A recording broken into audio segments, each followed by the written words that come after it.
My expectation would have been a more proactive response and projection of the MPRDA as it has come out, particularly given how far we've come as an industry in terms of really wanting to promote the success of the South African mining industry, demonstrating its potential, building from the history that we have. And I think the manner in which, even if it's still for proposal, I think for me, one of the things I constantly look for when a minister speaks is how are they aligning their departmental function to this apex priority of economic growth and job creation.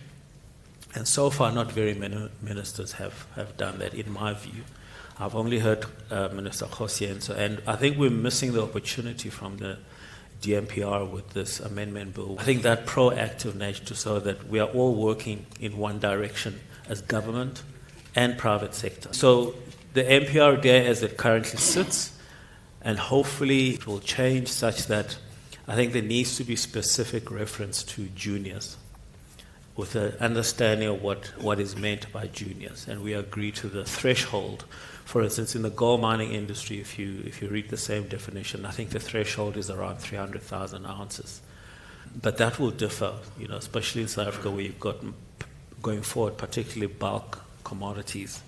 It needs to be a legislation that is specific to juniors and also not to be confounded with artisanal and small-scale mining, because that is different. And I think the attention of artisanal small-scale mining currently, in my view, is largely a reaction and a response to what we've seen in terms of illegal mining. And we shouldn't see ASM as a solution to illegal mining, because it's called illegal mining for a very particular reason. We need to address it with the force of law. The big challenge, I think, is, as we have experienced from many of our junior members, the administration of the law, the concept of overpegging. And perhaps the examples were overpegging, or not overpegging per se, but where you have two operators on the same property operating and cooperating with each other, where it has worked.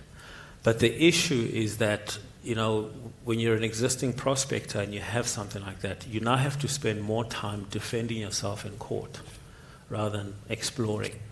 And that's a waste of money. Any explorer has a budget that consists a small portion for administration costs, but the biggest bulk is on putting holes in the ground. And when you start tapping into that budget where you're no longer digging holes in the ground, drilling holes in the ground, that's where we're seeing a lot of withdrawals of exploration. And so the legislative environment then contributes to a third challenge around access to finance. Because, we can talk of incentives and many other issues, but the fundamental legislation in terms of how it's administered, how it's understood, what it's not providing for, if that's not in place, it doesn't provide for an incentive for anyone to risk their capital at that early stage of mining investment. And so we will get investors sitting on the sidelines, then waiting for the appropriate legislation, and really to see if overall, is there a climate where the country actually is encouraging for investment into exploration? We also need to see much more harnessing of the private sector, particularly in the mining industry. Let's learn from what is happening with Operation Vulindlela in terms of overcoming some of the key obstacles. I mean, for a long time, as the Minerals Council, we've been advocating for bringing in the private sector to assist with the cadastral system. And now there are many other issues that have emerged where I think there is a need to bring in private sector to try and overcome and demonstrate the sense of urgency. We're sitting at an unemployment rate of close to 40% and maybe even higher depending on the definition. And the mining industry can play a huge role in alleviating that, particularly providing the skills that are needed for where the mining industry is going, not where it is right now. Current mines are saturated, but future mines, the very junior miners that we're talking about today, are going to need different skills going forward. And the mining industry in the past has succeeded on a very particular social design to make it succeed. Low skills, unskilled. We have an opportunity going forward now where we have a different social design opportunity, and for mining to play a role in terms of how it takes the country forward. But we need to make sure that we make what we have work and work efficiently. We need to make sure that government and private sector work together, as we've seen demonstrated in other areas. And we've got to harness the power of the private sector, not only in terms of skills and capability, but also capital. It was interesting for both the critical mineral strategy and the MPRDA to be launched on the same day. And in giving inputs to the DMPR, we should really test that the DMPR provisions and the amendments against the ambition of the critical minerals to say, is it going to make it work? Because, these critical minerals actually, just by the way, come from exactly the same place where all other minerals come from the ground. And so it's important that the legislation plays a key role in encouraging not only the mining of critical minerals, but all minerals in the country. Do you agree that this process was optimal? No, it was not altogether optimal, because I think in terms of what we were exposed to during the consultation, obviously with the understanding that it was a cabinet document, we didn't have access to the wording in terms of what we're seeing now and as far as what was going to be amended. And so going on what was proposed as amendments, we made certain suggestions. And one of the ones that we made, for instance, was on the back of statements that the minister often makes when he's on podiums like this.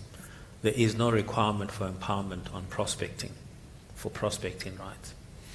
And this is a point that we made over and over again. And then when you read the amendment bill, none of that was included. So there's a huge burden on prospectors to pretty much abide by the rules as would be somebody who's applying for a mining right. You're starting off, as with every entrepreneur, with an uncertain future in terms of what you're investing in.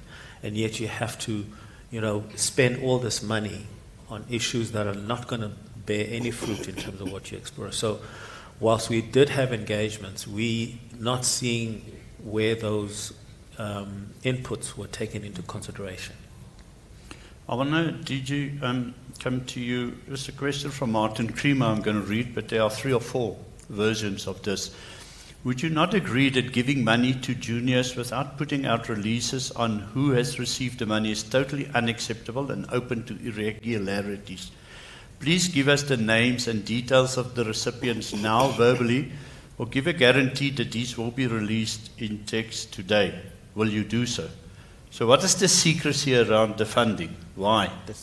As far as I know, there's no secrecy. We have shared the names in Parliament. The IDC, should be able to release the names because they're under process. There are really a lot of cynicism and questions around this area, so you will help us to get that information out in public. That information, if it's not already out at the IDC, it's something because they administer the process, yeah.